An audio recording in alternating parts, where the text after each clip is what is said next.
Hi, I'm Myra Kornfeld.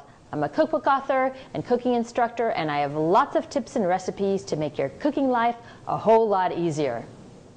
It's always good to have recipes to look forward to using the leftovers from your Thanksgiving turkey, because you know you're going to have some of that. And today I'm going to make a turkey hash, and this is a great way to use some of those bits and pieces you have lying around after you've made Thanksgivings. I'm starting with some clarified butter or ghee, but you could use regular butter or extra virgin olive oil. And I'm going to start by sweating a few onions. We're going to cook these for about 7 to 10 minutes until they are really soft. These onions have been going for about 7 minutes over medium heat, and they're starting to brown. And now I'm adding all the rest of my ingredients. I've got 2 cups of finely diced turkey.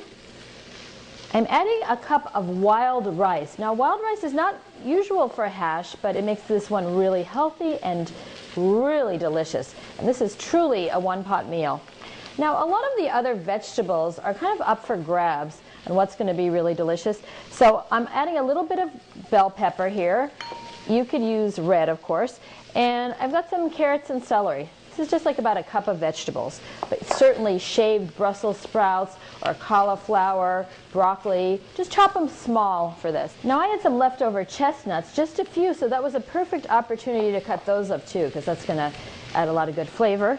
And I'm also adding a little sage and thyme. Now I'm using a ½ teaspoon of dried thyme, and if I'm using dried sage, I don't want to use a lot because that's a very strong flavor, so I'd use a ¼ teaspoon. But I had fresh sage, so I used a teaspoon, because you could use about 3 times as much of the fresh herb as the dried. And now I'm going to add some salt. About a ½ teaspoon to 3/4 of a teaspoon is good for this. And now some stock. This is the key thing. We've got to moisten the whole thing. Chicken stock, turkey broth. I'm using about a ½ cup. And now I'm just going to let all of these flavors meld together. I'm going to leave it kind of going over medium heat for about 10 minutes till everything is absorbed.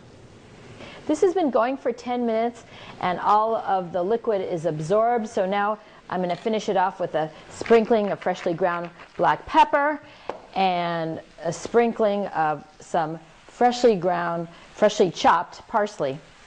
This is a really fun one-pot meal using your already cooked turkey.